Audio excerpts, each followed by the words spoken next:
You're listening to Beyond the Campaign, and this is episode number 7. Welcome to Beyond the Campaign. I'm your host, Michelle Glogovac, podcast publicist, author, and host of this show and Read the Damn Book. Here, you're going to learn from political candidates and from politicians. We're not just going to talk about the issues. We're going to talk about the human beings who are investing themselves in us so that we can invest ourselves in them. This is Beyond the Campaign. Hey friends, welcome back to another episode. I'm your host, Michelle Glogovac, and today we're keeping it here in the Bay Area. I am interviewing Congressional District 11 candidate Saikat Chakrabarti. Yes, I said his name right. And he is running for what has been Nancy Pelosi's seat. You all recognize her name, and she's been around for almost 40 years in Congress. Saikat is showing up, and he is the fresh change that we are all looking for. His experience ranges from working on Bernie Sanders' campaign. He was chief of staff for AOC, so he's got some cred for sure. You're going to hear his story, his experience, and what he's most passionate about. Hi, Saikat. Hey, nice to meet you. So good to meet you. I've been practicing your name for over a week now. Well, you got it. Practice is paying off. Your campaign manager helped. So he said it, and I went, okay, I'm going to repeat this over and over, and I'm going to get it right. Well, I appreciate you putting the time into trying to get my name right. Not that many people do, but that's okay. I give people a pass. Well, we're going to make sure that they do. And just so everybody knows, the trick is it rhymes with boycott. And I went, Oh, well, then I got it. I totally boycott got it. Boycott with an SH sound. That's what I tell people. Can you take a moment to introduce yourself, please? Sure. So my name's Saikat Chakrabarti. I'm running for Congress in California's 11th district, which is San Francisco. It's actually one of the only districts in the country where I can just say I'm running to represent San Francisco, just one city. And you know, I've had a long background in politics. I worked on Bernie's campaign in 2016 as a director of organizing technology. And then after that, a group of us started this organization called Justice Democrats. And we were trying to recruit sort of non-traditional politicians to run all around the country. And one of the people we ended up recruiting was AOC. I ended up running her campaign in 2018. And then I worked with her as her chief of staff, you know, helped launch the Green New Deal, have been working on climate change and economic policy for the past 5 years at a think tank called New Consensus. And then after Trump won the second time, I sort of got madder at what I saw was going on and sort of the response from our party right now. So I decided to put my hat in the ring and try to actually take a lot of these ideas to DC and get some sort of big structural change done. So that's I guess my career background in a nutshell. That's awesome. You dropped some pretty big names. And I love seeing when Bernie and AOC are together. I just think it's so cute. I know they've got like a grandpa-granddaughter relationship going on, and it's adorable. It is. And I love, they're both so passionate and vocal and like totally polar opposites. You know, just when you look at them, you wouldn't think that these two are going to be the front runners who are just going to get it. And yet I love it. I love both of them. I felt like I was this close to Bernie. We ran into one of his Secret Service members during the campaign in a hotel elevator. And we were like, who are you? And he introduced himself and he's like, I'm here for Bernie. And we're like, where's Bernie? Yeah. I mean, I've worked with Bernie and I've only run into him a couple times. And it's funny. He's like as grumpy as you'd expect in person, but he's like, you know, a totally lovable, grumpy person. I love that. How did you end up working with Bernie? Because I know that you grew up in Texas. Mm-hmm. So now we're talking about the East Coast too, and you're landing now in San Francisco. What did that all look like? And how did it come to be?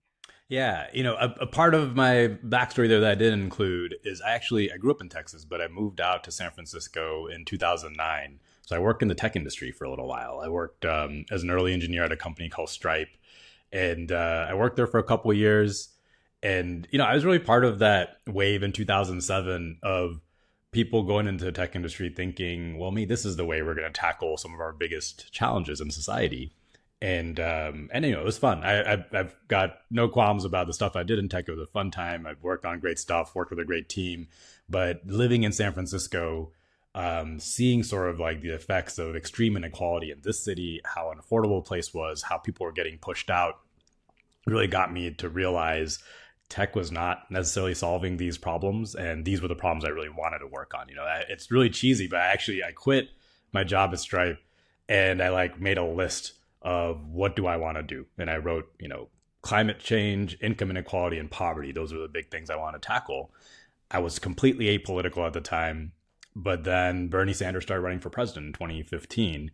And I didn't know if he had the answers, but he was talking about it. And he was talking about it in a really refreshing way. Like he was really saying, we've got to actually do some sort of big structural changes. It's not just going to be enough to keep doing these little tweaks. So I joined that campaign partly to just be like, well, maybe, this is a way to make some sort of an impact, make some sort of a difference.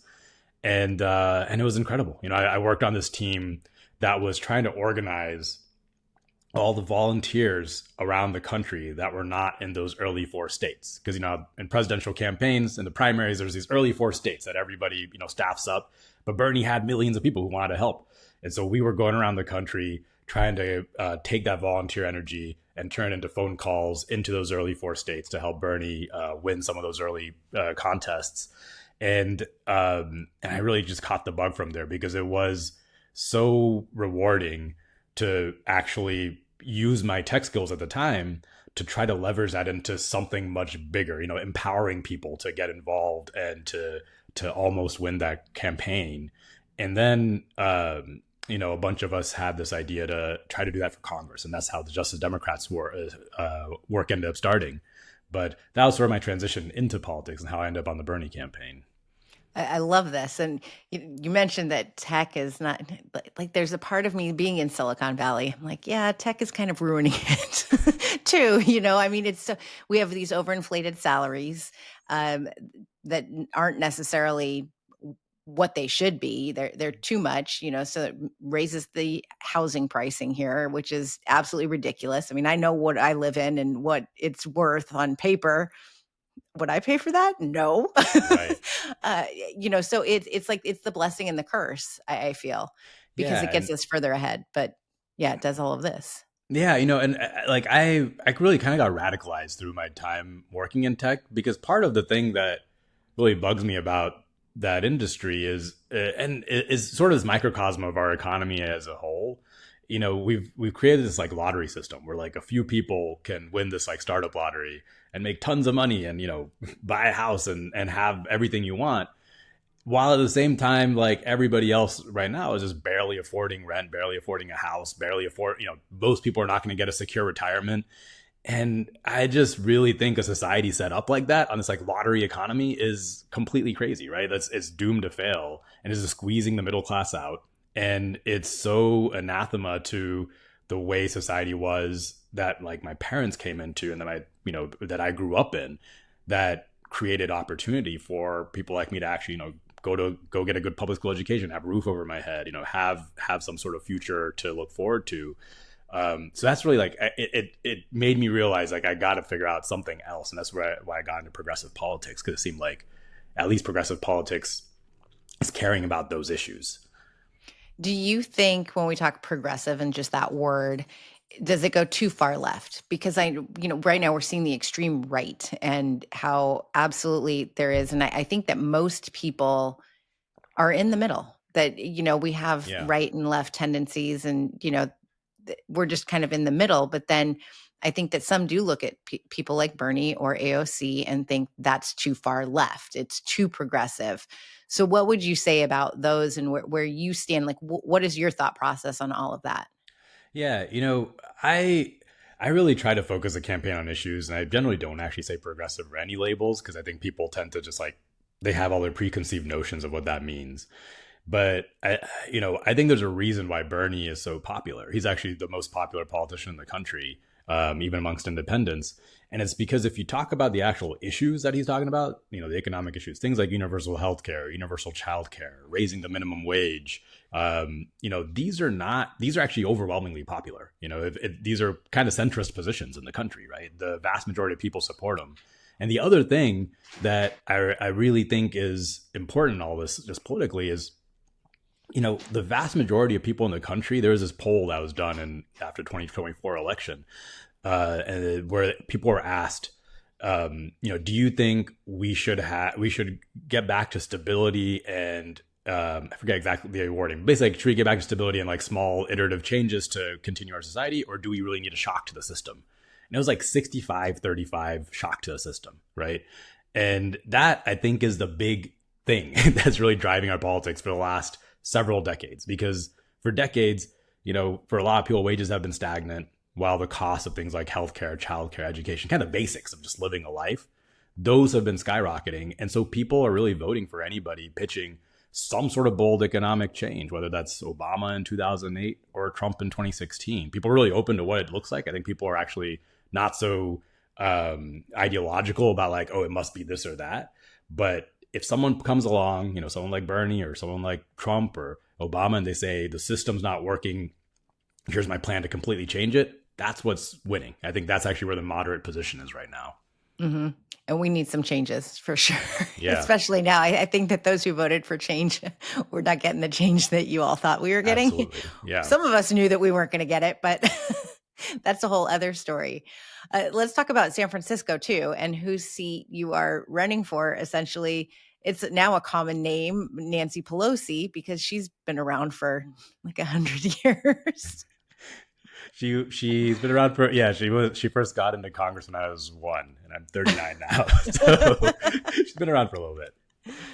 Yeah, and it's crazy, but it's time. We need more fresh, new people. And I love that you worked on this system of bringing non-political people in, because through these interviews, I'm finding a lot of people who have never run for office are like, I'm just going to do it because we need to be the change that we want to see.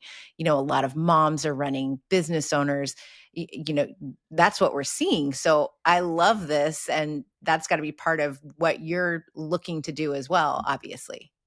Yeah. I often talk about like, I'm not going to be able to do any of this stuff by myself as a single representative in Congress, right? Like, I think at the end of the day, the work I was trying to do with Justice Democrats is what we actually need to do again today. We need to recruit a movement of people running all over the country. I'm thinking hundreds of people running to completely change the Democratic Party, because I think it has to happen. The Democratic Party right now, it's polling worse than Donald Trump, and people are really looking for some new vision, something that's not just anti-Trump, but something that's like a real vision for how do we fix these problems? Because Trump's not going to fix them. As you mentioned, he came in on, I'm going to fix the whole system. But of course, he's just focused on like mass deportations and tariffs and destroying the economy. So there's going to be this real chance for Democrats to pitch something big. I think it's going to be completely new people who have to do it. And part of, I'm not running against Nancy Pelosi to try to tear her down. I respect her legacy. I think she's done a lot of good, but I think she really does represent sort of this keeping of the old status quo. And we really have to shift the entire party and change it and change who's in it. I think it's possible to do. I think if we do change who people associate the party with, we can actually fix this party and make it a winning party again. But it's going to be there's going to be some bruising in that. It's going to be an internal fight, and then we have to come out of it stronger. Yeah, I fully agree. I get the daily emails asking for $3 or $20, and right. Yeah, no, you owe me $3 or $20 a day for doing the work, you guys. Yeah, it's stagnant, and we need something new. We need fresh. We just need to do something different. And yeah. I feel like when I follow you and I see what you're doing, I feel like you're different. You're that good different that we need. And I think we're seeing that across the board. I look at Mamdani in New York and what he's been doing. And of course, there's backlash because not everybody's going to agree on this and that. And then there's the lies and whatnot. And it goes down a rabbit hole. But I really feel like this freshness, this let's do something different, that is you too.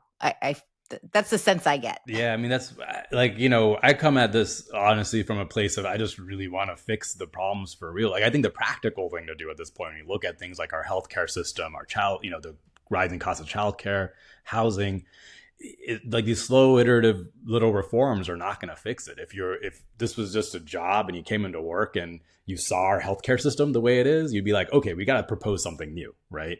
And that's, I think, where we're at is just our current politicians, they don't, that challenge is beyond them. They don't actually want to do that. They think it's politically impossible.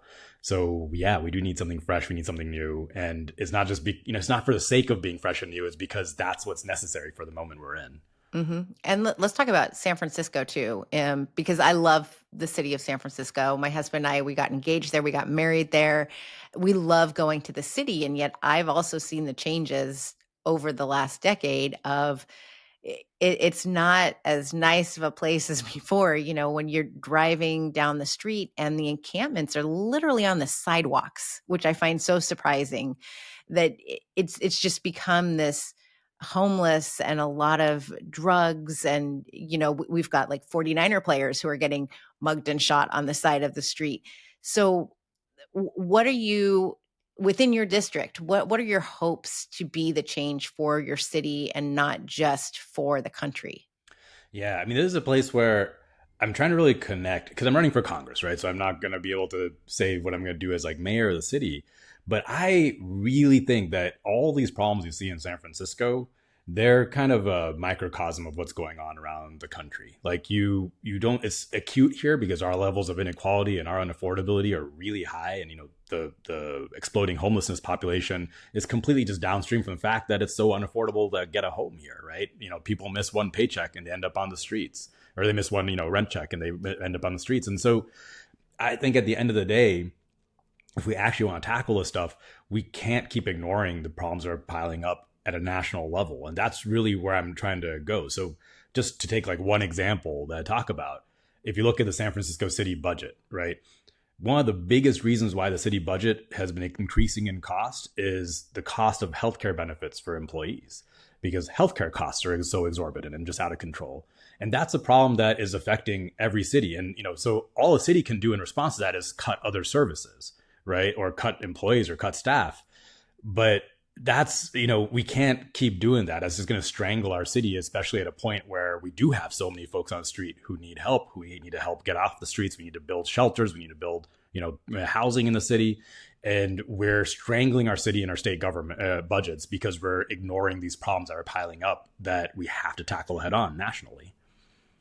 Yeah, it's all a trickle, right? Everything affects everything from the city level to then it goes to the county. It goes on and on. Yeah. I've been listening to Matt Mahan enough that I understand, the city issue, the county issue, the surrounding cities.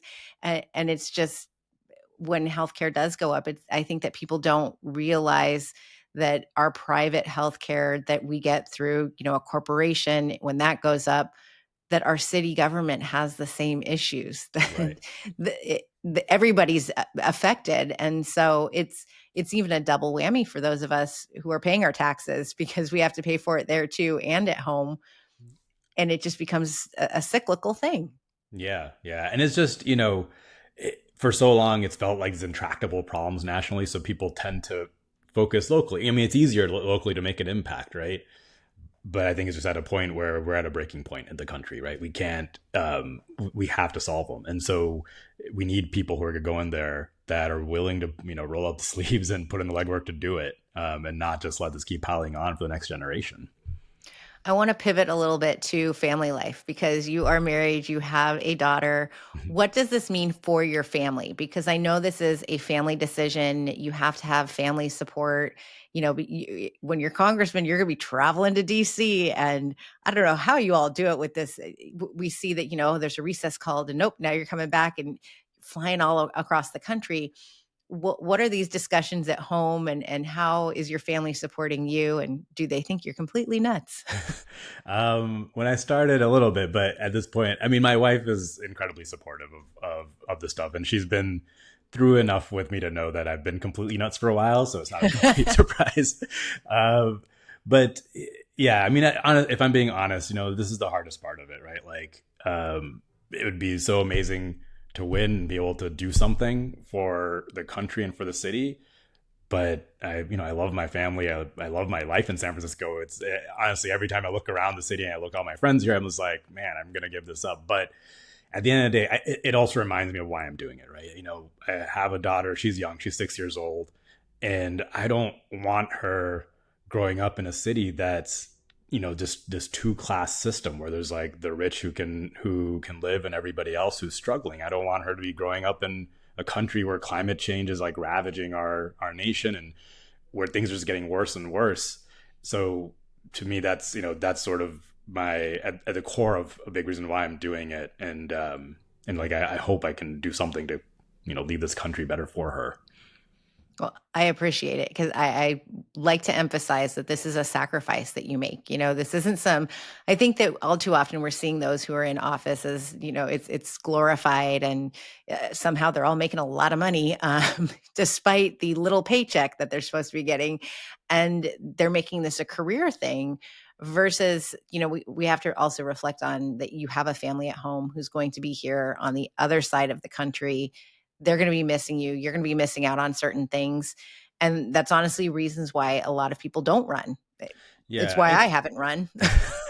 Yeah. I mean, it's a sacrifice, but at the end of the day, it's so much less of a sacrifice than what so many other people are facing. That's another big part of it, right? Like I'm lucky to have the life I have, and many people are not. And I think I guess I just feel this overwhelming duty to give back to a society that's given me so much, right? And I've had the life I've had because of so much of what this country and the city, and well, I grew up in Texas, but so much of what this country has afforded and put into me. So I feel like I have to do what I can with the abilities I have to do what I can, right? Yeah, I love that. You've mentioned climate a number of times. Would you say that is the biggest issue that you're most passionate about? Or is there one thing that you're like, I just want to tackle this? This is what is going to keep me going and I'm going to keep fighting for? I'd say the biggest issue that I'm most passionate about is just trying to make the life of the majority of Americans be stress-free and good. It just like bothers me to no end that we have this society where we have so much wealth and we have the ability to create more wealth, if we actually tried. And in that society, we've got people who, are going homeless because they can't afford a medical bill, or they can't get enough to eat. I think that's completely insane. And that at the end of the day is my biggest issue. I see climate as one of the big challenges that we've got to tackle. And my view on it is yes, we have to solve climate for the sake of climate change, but it's also this big opportunity to create the kinds of industries and to create a modern day middle class, because we have to do so much work to build all these clean energy industries, to, build all the new technologies and tools that we need to create to tackle this big challenge. And my whole kind of historical perspective on it is, if you look at how we built our middle class in the first place, it was through these big missions. We kind of did it through the New Deal and through the mobilization for World War II, where we built this whole new economy. And I think that's the big opportunity in front of us. And it really, this made the tech side of me, but it just like bugs me that there's like this massive, massive opportunity to like do all this cool stuff, upgrade all of our, our industries, create all this wealth. And we're just kind of not doing it. We're kind of acting like Kodak and the digital camera revolution is going on, right? Why do you think that we're not doing it? Because you're not the first person that I've spoken to that has mentioned this in the technology, and we've got AI, and there's so much that we could utilize to grow and change and benefit Americans. Why is it that those who are currently in office aren't tackling this more, do you think? One, we've got to be clear that there's a Republican Party that completely denies, half of them deny that climate change even exists. I will say, when we did the Green New Deal, one of my proud moments was a few Republicans started having to say, okay, maybe climate change is real, to just like respond to it, right? But money is a big part of it, right? Like the fossil fuel industry and the fossil fuel lobbyists have their claws inside Congress. And I'd say the result of that is they completely own the Republican Party, but they have enough money in the Democratic Party to just slow down any progress, right? So I think that's a big part of it. The other part, this is, the good faith argument is it is a big challenge. It's a lot of work. And I think our government, our society has really lost the memory and the muscle for how to tackle big challenges like this. Like we really got rid of it. And I think politicians in there are kind of beyond themselves. They don't know what to do about it. We don't have the kind of the institutions in our government anymore to tackle something like this. And so a lot of what I'm going into Congress to try to do is to bring in the ideas for how do we do this again? I like one example I give as sort of a sign of where we're at is I remember 10 years ago when China started making electric cars. Everybody in the US was not taking it seriously. We're saying, well, their technology is never going to catch up to us. We're clearly superior. And then like last year, they started making electric cars that are better than the electric cars that we have. And it's just been, everybody just, put their hands up and said, well, they beat us. Nothing we can do about it. That is crazy, right? Like, Yeah. why can't we do anything about it? But I think that's downstream from the fact that we don't know how to do anything about it, and we've really lost that knowledge, and we got to do that again. So that's a big part of what I'm trying to go to Congress to do. Well, I think there's so many things we have to do right now that I mean, it's overwhelming for me just as a constituent. So I imagine when this is your job every single day, there's so many things that you have to tackle, that you have to think about. And it's being changed every day with executive orders and wishes and, all of this nonsense, that where do you start? It's drinking from a fire hose. You've got a tough job ahead of you to figure all of that out and prioritize it. Yeah. I think you're up for it, though. Well, I'll say I know my priority, right? And the number one priority you always start if you're a representative is protecting your constituents, especially in this moment. Because all this, I'm talking about the big stuff, the big changes that I do think need to happen. But at the end of the day, if I go in there in 2026, Trump's still president, I'm not going to be getting a Green New Deal done or Medicare for All done. My number one job is going to be to do everything I can to fight to defend constituents who are under attack from this administration. And the thing I really learned from my time working as AOC's chief of staff is that's possible. Because she was in there, I was in there in 2018. Trump was president at the time. He was waging this all-out war on immigrants, and AOC's district is, I think, the most immigrant-heavy district in the country. But so we built out this constituent services office, and this is something a lot of people don't even realize. But your congressperson is actually your main point of contact to the federal government, right? And so if you ever have any issues with the federal government, you miss a social security check, or you have a spouse detained by ICE, you should be able to go to your congressperson, and we can actually advocate for you. And a call from a congressperson really does make a difference. It will often, you kind of use the bureaucracy to your advantage. If you put in the legwork and you're just like running and fighting for people, you can get like an immigration application through that's been stuck. You can get someone out of detention. You can do all this stuff because you have to just be faster than the bureaucracy responding to you.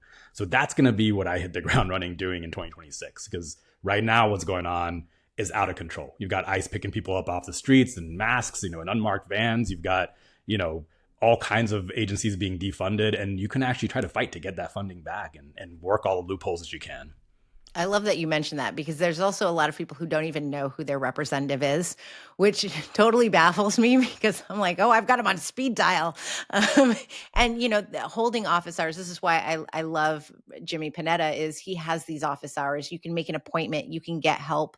He responds to it. He tells you, this is what we did and who we helped in the district this week. And it's really something else of the power of your congressperson that so many don't recognize or know about, and definitely don't utilize. So I'm glad that you brought that up. And I can tell that you're going to be like, I like to compare everyone to Representative Panetta. So you can be another Panetta in that regard with helping your constituents. Because San Francisco, I saw the video the other day of ICE coming and detaining more, and they're here. They are literally down the street. Whether or not you want to believe it or see it, it's happening.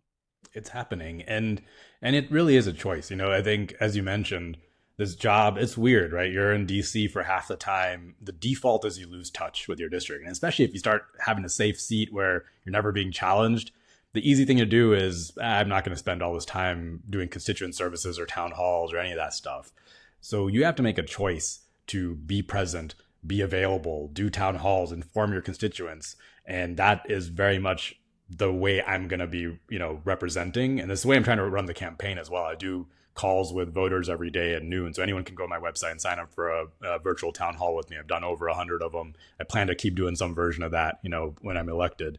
I want this to be, at the end of the day, if you don't get elected into office because of corporate money and sort of the moneyed interests that be, you're getting elected because people got you there. And so you have to recognize that, right? And that's the relationship you have to keep cultivating. And I love your door knocking too. I saw that you're meeting one-on-one. I know that works. I've canvassed before, but I know the power of what it is to get that knock on the door and the candidate is on the other side, willing to speak to you. To me, it's exactly like this conversation, getting to know you. You're a real human being. You're not just someone whose name is on the ballot.